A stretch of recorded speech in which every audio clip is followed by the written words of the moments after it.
दोस्तों, एक बार फिर से आपका मेरे चैनल पर स्वागत है।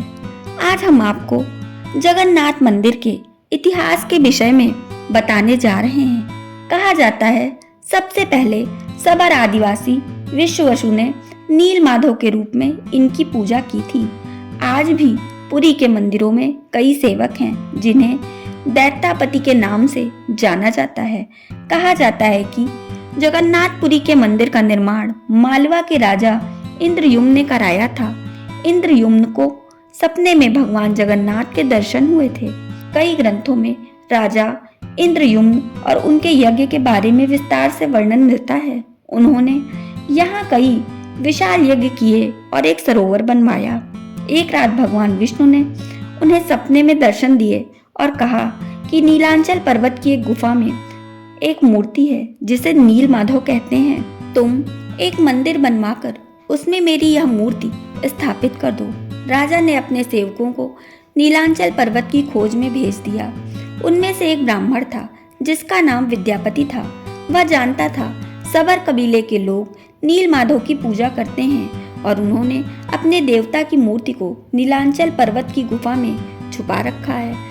चतुर विद्यापति ने कबीले के मुखिया की बेटी से विवाह कर लिया और उसकी मदद से नील माधव की मूर्ति चुरा ली और अपने राजा को लाकर दे दी। विश्ववसु अपने आराध्य की मूर्ति चोरी होने से बहुत दुखी हुआ। अपने भक्त के दुख से भगवान भी दुखी हो गए। भगवान वापस गुफा में लौट गए, लेकिन उन्होंने राजा से वादा किया कि वो एक दिन उनके पास जरूर लौटेंगे। तब तक वो उनके लिए एक मंदिर बनवा दें। राजा ने मंदिर बनवा दिया और भगवान विष्णु से उसमें विराजमान होने के लिए कहा। तब भगवान बोले, तुम मेरी मूर्ति बनवाने के लिए समुद्र में तैर रहा पेड़ का बड़ा टुकड़ा उठाकर लाओ, जो द्वारिका से तैरकर पुरी आ रहा है। राजा के सेवकों ने उस टुकड़े को तो ढूंढ लिया, लेकिन सब लोग मिलकर भी उस टुकड़े को उठा नहीं पाए। तब राजा को समझ आ गया कि नील माधव के अनन्य भक्त सबर कबीले के मुखिया की मदद लेनी पड़ेगी। उस वक्त सब लोग हैरान रह गए जब विश्ववसु अकेले ही उस भारी भरकम लकड़ी के टुकड़े को उठाकर मंदिर तक ले आए। अब बारी थी लकड़ी के टुकड़े से मूर्ति गढ़ने की। राजा के सब कारीगरों ने कोशिश कर ली, लेकिन कोई भी लकड़ी में एक छेनी तक नहीं लगा सका। तब भगवान विश्वकर्मा एक बूढ़े व्यक्ति का रूप लेकर आए और उन्होंने राजा से कहा कि वे नील माधव की मूर्ति बना सकते हैं, पर अपनी शर्त पर। वे 21 दिन में मूर्ति बनाएंगे और अकेले में बनाएंगे। कोई उनको मूर्ति बनाते हुए नहीं देख सकता है। उनकी शर्त मान ली गई। लोगों को छेनी और हथौड़ी की आवाजें आती रहीं। राजा इंद्रयुम्न की रानी अपने को रोक नहीं पाई। एक दिन वह दरवाजे के पास गईं तो उन्हें कोई भी आवाज सुनाई नहीं दी। उन्हें लगा बूढ़ा कारीगर मर गया है। उन्होंने राजा को इसकी सूचना दी। अंदर से कोई आवाज सुनाई नहीं दे रही थी, तो राजा को भी ऐसा ही लगा।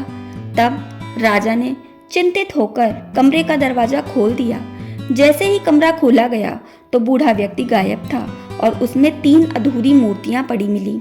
भगवान नील माधव और उनके भाई के छोटे छोटे हाथ बने थे, लेकिन उनकी टांगें नहीं बनी थीं, जबकि उनकी बहन सुभद्रा जी के हाथ पांव बनाए ही नहीं गए थे। राजा ने इसे भगवान की इच्छा मानकर तीनों अधूरी मूर्तियों को ऐसे ही मंदिर में स्थापित कर दिया। तब से लेकर आज तक तीनों भाई बहन इसी रूप में मंदिर में विद्यमान हैं। दोस्तों, यदि मेरे द्वारा दी जा रही जानकारी आपको अच्छी लग रही है तो कृपया मेरे चैनल को सब्सक्राइब करें, वीडियो को लाइक करें, शेयर करें तथा कमेंट करें। धन्यवाद।